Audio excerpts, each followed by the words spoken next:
1097. Perkenalkan, nama saya adalah Asrida dari kelompok 1 NIM 20225111209. Nama saya Muhammad Afriansa, NIM saya 202511313.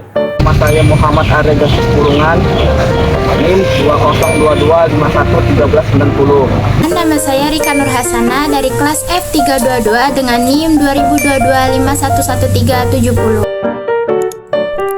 Dalam memenangkan persaingan dalam dunia bisnis, perusahaan harus dapat mempertahankan pasar yang dimiliki dan merebut pasar yang sudah ada. Maka perusahaan dituntut untuk memiliki kemampuan dalam merencanakan strategi usaha yang ingin dijalankannya. Dalam berbagai kegiatan perusahaan, dimungkinkan munculnya perilaku pelanggaran etika karena ada kecenderungan orang yang merasa dirinya paling benar dalam berbagai macam situasi. Oleh sebab itu, dalam situasi apapun, perlu suatu kesadaran moral agar keputusan yang dibuat walau dalam kondisi apapun tetap bernilai etika. Etika merupakan suatu moral yang menyangkut benar atau salah, baik atau buruk dalam berperilaku. Etika bisnis pada konsepnya merupakan suatu perilaku etis atau tidak etisnya pemimpin, manajer, karyawan dalam hubungan sosialnya antara perusahaan, karyawan dengan lingkungannya. Etika bisnis juga merupakan segmen etika terapan yang mencoba untuk mengontrol dan memeriksa pengaturan etika dan moral perusahaan. Ia juga mencoba mendalami seberapa baik dan buruknya suatu badan usaha dalam membahas masalah-masalah etika dan moral, dan memberitahu perusahaan tersebut apa saja yang salah dalam proses alami mereka.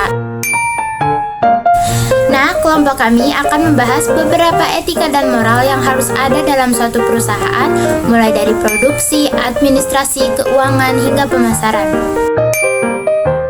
Etika produksi adalah seperangkat prinsip dan nilai-nilai yang menegaskan benar dan salahnya hal-hal yang dilakukan dalam proses produksi atau dalam proses penggunaan nilai guna barang. 1. Menambah jumlah barang dan jasa. 2. Menghasilkan barang dan jasa yang berkualitas tinggi. 3. Memenuhi kebutuhan sesuai peradaban. 4. Mengganti barang-barang yang rusak atau habis. 5. Memenuhi pasar dalam negeri untuk perusahaan dan rumah tangga.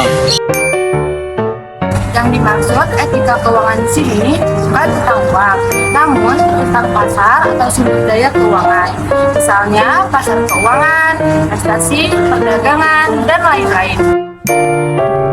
Dalam etika keuangan, kita membahas tentang perilaku atau kegiatan keuangan yang secara etis, benar atau salah, itu menggabungkan kebenaran, integritas, kejujuran, keadilan, dan kewajaran dalam segala macam aktivitas keuangan.